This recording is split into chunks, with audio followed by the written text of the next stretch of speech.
नरेंद्र मोदी और नीतीश कुमार की कलह की कहानी दिलचस्प मोड़ लेने वाली है।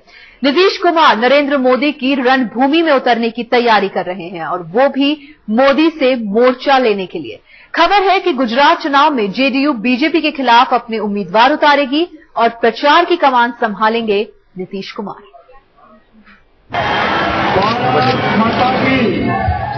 एनडीए के मयान के दो तलवार फिर एक दूसरे के खिलाफ जंग लड़ने की तैयारी में है। इस बार रणभूमि होगी गुजरात। मोदी के ही मैदान में मोदी को ललकारेंगे नीतीश कुमार। जेडीयू ने तय किया है कि वो गुजरात विधानसभा चुनाव में बीजेपी के खिलाफ उम्मीदवार उतारेगी। जेडीयू ने गुजरात में 35 सीटों पर चुनाव लड़ने का फैसला किया है और इस चुनाव के प्रचार की कमान संभालेंगे खुद नीतीश कुमार और शरद यादव। नीतीश जी, शरद जी, हम सब लोग लगातार वहां पर चुनाव में जाते हैं। पिछली बार भी हमने 33 उम्मीदवार उतारे थे।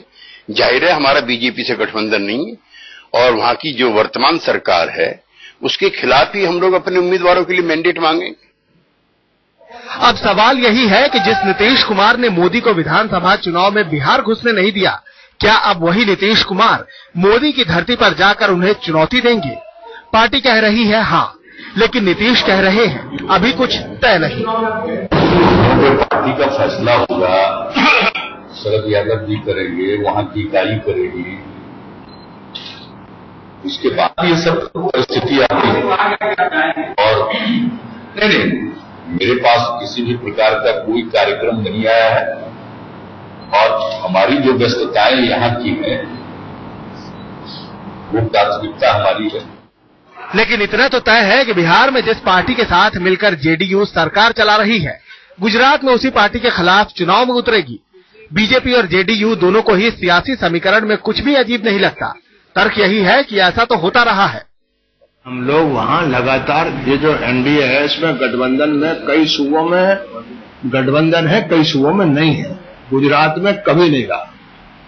क्या कंपेयर करने पहले भी जाते थे, अब भी जाएंगे।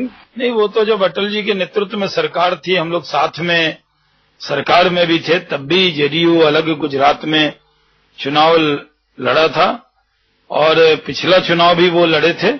उनको पूरा अधिकार है चुनाव लड़ने का। जेडीयू मोदी नाम से परहेज हमेशा जाहिर करती रही है। गुजरात चुनाव में उम्मीदवार उतारने के पीछे भी पार्टी का मकसद यही है। देश के हर कोने में बीजेपी के साथ गठबंधन संभव है, सिवाय मोदी के गुजरात में। और वो बड़ी पार्टी है, वो जहाँ चाहेगी हमको बुलाएगी गठबंधन के लिए, हम तैयार हैं, बारिंग गुजरात। बीजेपी और जेडीयू के इस रिश्ते ने विरोधियों को चुटकी लेने का मौका खूब दिया है। कांग्रेस तो अब एनडीए के वजूद पर ही सवाल उठा रही है। इससे साफ है कि जो भाजपा एनडीए आगे सरकार बनाने की बात कर रही थी, यूनाइटेड फेस की बात कर रही थी, उस कुंबे में बिखराव शुरू हो गया और जेडीयू ने स्पष्ट कर दिया कि जहां भाजपा या आरएसएस नरेंद्र मोदी को अगले चुनाव के 2014 के लिए प्रोजेक्ट करना चाहती थी नेता के रूप में, प्रधानमंत्री के उम्मीदवार के रूप में, उसको जो सबसे महत्वपूर्ण घटक जेडीयू का है उसने उनको सिरे से खारिज कर दिया। शायद जेडीयू भी जानती है कि गुजरात में सीटें जीतना उसके लिए आसान नहीं, लेकिन इससे बीजेपी के साथ रहते हुए भी मोदी विरोध की छवि बनाने में आसानी होगी। वैसे तो विधानसभा चुनाव के लिए जेडीयू बीजेपी के साथ गठबंधन की आखिरी कोशिश तक करती है, लेकिन गुजरात विधानसभा चुनाव की बात ही कुछ और है, क्योंकि जेडीयू ये सीधा संदेश देना चाहती है कि मोदी से न हाथ मिलने वाले हैं और न दिल। पटना से सुजीत झा के साथ अमिताभ सिन्हा, संदीप सोनवलकर और अशोक सिंघल, दिल्ली, आज तक। और एनडीए के कुनबे में मोदी और नीतीश की कलह नई नहीं है। मोदी जिस गर्मजोशी से नीतीश के करीब जाने की कोशिश करते हैं, नीतीश उतने ही रूखेपन से उनसे दूर होते हैं। आलम यह है कि नीतीश ने तो मोदी के नाम पर गठबंधन तोड़ने तक की धमकी दे दी थी। हाथ मिले, सवाल उठे कि क्या दिल भी मिले। इन तस्वीरों ने सियासत में भूचाल ला दिया था। कयास लगने लगे थे कि प्रधानमंत्री पद के लिए एनडीए में दो अहम दावेदार क्या करीब आ रहे हैं। इन तमाम कयासों पर पहला मौका मिलते ही नीतीश कुमार ने पानी फेर दिया। सवाल पूछे जाने पर साफ कर दिया कि औपचारिकता तो निभानी पड़ती है, यानी हाथ का दिल से कोई रिश्ता नहीं। चंद दिनों बाद ही जब बीजेपी के नेता ने मोदी का नाम प्रधानमंत्री पद के लिए उठाया, तब भी नीतीश ने विरोध कर ये जता दिया कि वो मोदी नाम से कोसों दूर रहना चाहते हैं। नीतीश कुमार का मोदी से परहेज इतना है कि उन्होंने पीएम की उम्मीदवारी के सवाल पर यहाँ तक कह दिया था कि अगर बीजेपी ने मोदी को आगे किया तो वो गठबंधन से अलग हो सकते हैं। खबर तो ये भी है कि प्रणब मुखर्जी के शपथ ग्रहण समारोह के दौरान नीतीश कुमार और बीजेपी आलाकमान नितिन गडकरी की मुलाकात हुई थी। मुलाकात के दौरान नीतीश कुमार ने ये भरोसा मांगा था कि गुजरात के मुख्यमंत्री नरेंद्र मोदी 2014 लोकसभा चुनाव के लिए प्रधानमंत्री के उम्मीदवार नहीं होंगे। सूत्रों के मुताबिक गडकरी ने कहा था कि अब इस बारे में फैसला नहीं किया गया है और आखिरी फैसला एनडीए की सभी घटकों की रायशुमारी के बाद ही किया जाएगा। नीतीश कुमार तो नरेंद्र मोदी के विकास के दावों पर भी हमला बोल चुके हैं। नीतीश ने यहां तक कह दिया था कि गुजरात तो पहले से ही विकसित है। 2009 लोकसभा चुनाव में पंजाब में प्रचार के दौरान भी मोदी ने नीतीश के करीब आने की कोशिश की थी। तब मोदी ने मंच पर नीतीश का हाथ पकड़कर जनता के सामने एनडीए की एकता दिखाने की कोशिश की थी। लेकिन चंद महीने बाद साल 2010 में जब बीजेपी ने यही तस्वीरें राष्ट्रीय कार्यकारिणी की बैठक के प्रचार के लिए छपवाए तो नीतीश कुमार तिलमिला गए। इस कदर खफा हुए कि बीजेपी नेताओं के लिए रखे डिनर को भी रद्द कर दिया था। इतना ही नहीं, नीतीश ने इस पोस्टर की जांच के आदेश भी दे दिए थे। मोदी से दूरी बनाए रखने के लिए ही नीतीश कुमार ने 2010 के बिहार विधानसभा चुनाव में प्रचार के लिए मोदी को बिहार आने नहीं दिया था। बीजेपी चाहती थी कि मोदी वहां प्रचार के लिए आए, लेकिन नीतीश कुमार के विरोध की वजह से मोदी का कार्यक्रम रद्द करना पड़ा था। नीतीश की सियासत साफ है, वो बिहार में मुसलमानों का वोट बैंक होना नहीं चाहते और मोदी से करीब दिखे तो यहाँ उन्हें नुकसान उठाना ही पड़ेगा। आज तक ब्यूरो। और जेडीयू ही नहीं, बीजेपी के लिए एक और साथी परेशानी का सबब बन गया है। क्या बीजेपी और शिवसेना में दरार पड़ गई है?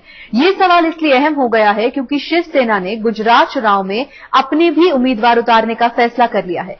शिवसेना के प्रवक्ता संजय राउत ने साफ शब्दों में कहा है कि गुजरात के विधानसभा चुनावों में शिवसेना भी अपने उम्मीदवार खड़ा करेगी और इसके लिए शिवसेना ने तैयारी भी शुरू कर दी है। हालांकि शिवसेना ने अभी ये साफ नहीं किया है कि गुजरात विधानसभा चुनाव में वो कितनी सीटों पर अपने उम्मीदवार खड़ा करेगी। महाराष्ट्र में सेना और बीजेपी का गठबंधन है, एनडीए में भी दोनों पार्टियां हैं। इससे पहले की बाल ठाकरे ने मोदी की जगह सुषमा स्वराज को पीएम पद का उम्मीदवार बताया था। खास बात यह है कि जेडीयू ने पहले ही साफ कर दिया है कि वो भी गुजरात के विधानसभा चुनावों में अपने उम्मीदवार खड़ा करेगी, यानी नरेंद्र मोदी के आगे इस बार कांग्रेस से ज्यादा अपनों से निपटने की चुनौती होगी। और नवंबर के महीने में गुजरात में विधानसभा चुनाव होने हैं। इस चुनाव में नीतीश भले ही नरेंद्र मोदी के लिए बड़ी चुनौती ना बन पाए, लेकिन राज्य में कुछ और चेहरे ऐसे हैं जो मोदी के गढ़ में सेंध लगाने की कोशिश कर रहे हैं। विपक्षी पार्टियों से लेकर भीतर घात तक का खतरा है मोदी के लिए।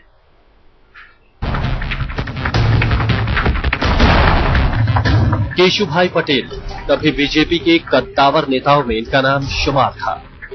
आज ये गुजरात में बीजेपी की जड़ें खोदने पर आमादा है। मुद्दा वही है, मोदी विरोध। केशुभाई पटेल ने परिवर्तन पार्टी के नाम से अपनी अलग पार्टी बना ली है। भरोसा है पटेल समाज का वोट खींचने की। नरेंद्र मोदी को हर मुद्दे पर घेरते आ रहे हैं केशुभाई पटेल। सोहराबुद्दीन शेख मुठभेड़ मामले में केशुभाई ने तो मोदी को क्राइम मैनेजर तक करार दे दिया था। पिछले कुछ महीनों में संजय जोशी और मोदी के तल्ख रिश्ते कई बार जग जाहिर हो चुके हैं। मोदी के खिलाफ संजय जोशी के समर्थकों ने तो पोस्टर वॉर तक छेड़ दिया था। संघ के दबाव में संजय जोशी खुलकर विरोध तो नहीं कर रहे, लेकिन ये अंदरूनी कलह उन्हें नुकसान पहुंचा सकती है। बताया जा रहा है कि भीतरघात से अगर निपट भी लिए तो कांग्रेस भी इस बार मोदी को चौंकाने के लिए तैयार है। कांग्रेस ने लुभावने वादों की छड़ी लगा दी है। हाल ही में पार्टी ने कहा है कि सरकार बनने पर कांग्रेस सभी छात्रों को मुफ्त में लैपटॉप देगी। ये कांग्रेस का गुजरात की जनता को छठा चुनावी वादा है। इसके पहले कांग्रेस पेट्रोल और डीजल से वैट हटाने का वादा भी कर चुकी है। कांग्रेस तो मिडिल क्लास और गरीबों को लुभाने का भी कार्ड खेल चुकी है। सस्ते फ्लैट देने का वादा कर मिडिल क्लास को अपने खेमे में करने की कोशिश की है। हालांकि इसकी काट के तौर पर बीजेपी ने भी सस्ते फ्लैट की स्कीम लॉन्च कर दी थी। गरीबों को लुभाने के लिए भी कांग्रेस ने गांव में 100 गज जमीन देने का वादा किया है। इसके अलावा हर परिवार को मेडिक्लेम देने का वादा भी पार्टी कर चुकी है। हालांकि मोदी कांग्रेस के वादों पर हमला करने से भी नहीं चूक रहे। मोदी आरोप लगा रहे हैं कि कांग्रेस लुभाने वादे कर गरीबों को बहकाने की कोशिश कर रही है। गरीबना घर में चूलो न सળગે એવી દશા છે। તેમ છતાંય કોઈ કોંગ્રેસ આગેવાનના મોઢેથી, સોનિયાબેનના મોઢેથી ડોક્ટર મનમોહન સિંહજીના મોડેથી ટીવી ઉપર જાહેર સભામાં ક્યાંય મોંઘવારી અંગે દુઃખ વ્યક્ત કર્યું હોય એવું એક વાક્ય તમે સાંભળ્યું છે? જોરથી બોલો. અરે તમે નથી સાંભળ્યું એમને સાંભળો. મોંઘવારી અંગે એક શબ્દ બોલે છે? એમને ગરીબોની પડી જ નથી, એમને गरीबों की चिंता नहीं। अब तक हिंदुत्व के मुद्दे को गुजरात चुनाव में मोदी की जीत के पीछे अहम माना जाता रहा है, लेकिन इस बार सियासतदानों का दावा है कि हिंदुत्व का मुद्दा काफी पीछे छूट चुका है। ये डर मोदी की सद्भावना मिशन में भी दिख चुका है, जब उन्होंने मुस्लिम समुदाय को लुभाने की कोशिश की थी। यही वजह है कि केशुभाई से लेकर कांग्रेस तक को इस चुनाव में उम्मीद नजर आने लगी है। गुजरात चुनाव में अब 2 महीने भी नहीं बचे हैं। इस चुनाव पर मोदी का काफी कुछ दांव पर लगा है। मोदी गुजरात से बढ़कर दिल्ली का सपना देखते हैं, लेकिन दिल्ली की दावेदारी मजबूत करने के लिए जरूरी है कि वो अपने किले को पहले मजबूत कर लें। मोदी की नजर दिल्ली पर है, खतरा विरोधियों से भी है और अपनों से भी। अगर मोदी ने समय रहते अपना घर नहीं संभाला तो उन्हें लेने के देने भी पड़ सकते हैं। वडोदरा से वशिष्ठ शुक्ला के साथ अमिताभ सिन्हा, दिल्ली आज तक। मुश्किलें एक एक करके सामने आ रही हैं और नरेंद्र मोदी को तमाम मुश्किलों का हल नजर आ रहा है बीजेपी के पुराने तरीके में। गुजरात चुनाव में फतेह के लिए मोदी एक बार फिर रथ पर सवार होने जा रहे हैं, उस रथ पर जिस पर सवार होकर किसी जमाने में लालकृष्ण आडवाणी ने देश भर में जन समर्थन जुटाने की कोशिश की थी।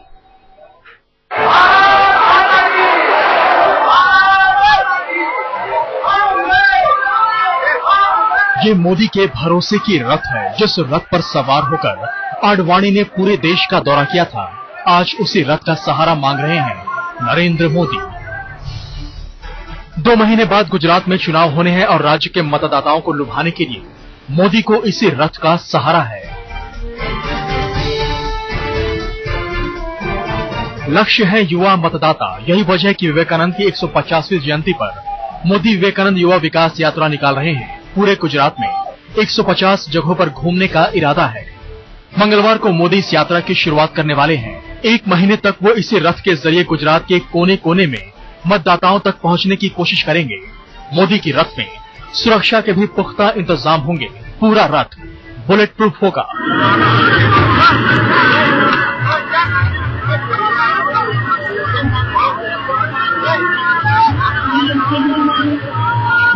दस साल पहले भी गुजरात दंगों के बाद साल 2002 में मोदी ने गौरव यात्रा निकाली थी।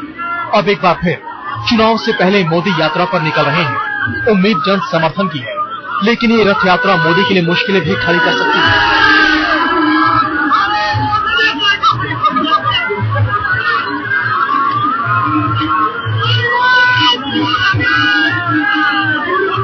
सूत्रों का दावा है कि मोदी की इस रथ यात्रा का सारा खर्च सरकार उठाएगी। जाहिर है, ऐसे में विरोधी पार्टी मोदी को निशाना बना सकते हैं और चुनाव के दौर में ऐसे आरोपों से मोदी की मुश्किलें बढ़ सकती हैं। अहमदाबाद से गोपी घांगर के साथ आज तक ब्यूरो। सरकार बने या ना बने, एनडीए में पीएम इन वेटिंग की कतार दिन ब दिन लंबी होती जा रही है। गुजरते वक्त के साथ नए नामों पर बहस छिड़ती जा रही है। आलम यह है कि जेडीयू अध्यक्ष को तो अब पीएम का पद पकौड़ी की तरह नजर आने लगा है। प्राइम मिनिस्टर का पद पकौड़ी हो गया है और आप जो है वो पकौड़ी बिल्कुल स्वाद से खा लेते हैं। तो इसमें मैंने कभी नहीं पढ़ा, न मेरी पार्टी पढ़ी। सुना आपने एनडीए के अध्यक्ष शरद यादव को। एनडीए में इतने पीएम इन वेटिंग पैदा हो चुके हैं कि शरद जी अपना दर्द छुपा नहीं पा रहे। अब ये इनका दर्द है या गठबंधन में चुटकी का अंदाज, ये तो यही जाने। बरसात होती तो पकौड़ी बना खाते ना, तो प्राइम मिनिस्टर का पद पकौड़ी हो गया है और आप जो है वो पकौड़ी बिल्कुल स्वाद से खा लेते हैं। तो इसमें मैंने कभी नहीं पढ़ा, न मेरी पार्टी पढ़ी। अटल के बाद आडवाणी, लेकिन आडवाणी के बाद कौन? इस सवाल को सुलझाते सुलझाते बीजेपी खुद में इतनी उलझ गई है कि अब एनडीए के संयोजक की चुटकी लेने लगे हैं। मुश्किल तो शरद यादव की भी है, क्योंकि नीतीश भी प्रधानमंत्री पद के दावेदार हैं। इसीलिए नेता ये कहते फिर रहे हैं कि अभी पीएम इन वेटिंग तय करने का वक्त नहीं आया है। अभी बहुत दूर है 2014, उसके पहले चुनाव होने वाला नहीं है और 2014 में बीजेपी बड़ा घटक है, वो तय करेगी। और उसके बाद वो सलाह मशवरा करेंगे एनडीए में। दरअसल ये नया बखेड़ा तब बढ़ा जब शिवसेना सुप्रीमो बाल ठाकरे ने सुषमा स्वराज की दावेदारी की वकालत कर दी। वो भी तब जब मोदी और नीतीश के बीच पीएम इन वेटिंग को लेकर तलवारें खींची हुई हैं। राज्यसभा में विपक्ष के नेता अरुण जेटली भी कतार में हैं। ऐसे में बीजेपी के लिए सहयोगियों का ये बाण न तो निगलते बन रहा है और न ही उगलते। आजकल पकौड़ी भी बड़ी महंगी हो गई इस महंगाई में। 2009 के आम चुनाव से 1.5 साल पहले एनडीए ने अपना पीएम इन वेटिंग तय कर दिया था। वो भी तब जब गुजरात में चुनाव प्रचार अपने उफान पर था। एनडीए और बीजेपी नेताओं ने तय कर लिया था कि फिलहाल मोदी को दिल्ली से दूर ही रखना है। इसीलिए आनंद फानंद में बैठक कर आडवाणी के नाम का ऐलान कर दिया। चुनाव में आडवाणी का नाम नहीं चला। आडवाणी नेता विपक्ष के पद से भी हटाए गए। आडवाणी के रेस से हटते ही घमासान मच गया। संघ कहता है कि बीजेपी के मामले में वो दखल नहीं देता, लेकिन एक चीज तो साफ है कि संघ अभी जल्दी में नहीं और सबकी नजर टिकी है गुजरात विधानसभा चुनाव पर, जिसके बाद ही फैसला होगा। एनडीए के सहयोगी दल भी मानते हैं कि अभी जल्दी है। अभी बहुत वक्त पड़ा हुआ है, 2 साल और हैं चुनाव में। चुनाव के बाद देखा जाएगा कि हमारे पास सीटें कितनी हैं लोकसभा में। देखिए, सरकार तो उसकी बनेगी जिसके पास नंबर होंगे, और उसके बाद देखा यह जाएगा कि बीजेपी के पास कितने नंबर हैं। इसे कहते हैं सूत न कपास दुलाहों में लट्ठम लट्ठा। पीएम इन वेटिंग के सवाल पर पूरे एनडीए में ड्रामा मचा है। कहीं ऐसा न हो इस सवाल पे पूरा कुनबा ही बिखर के न रह जाए। कैमरामैन संजय चौधरी के साथ अमिताभ सिन्हा, दिल्ली आज तक।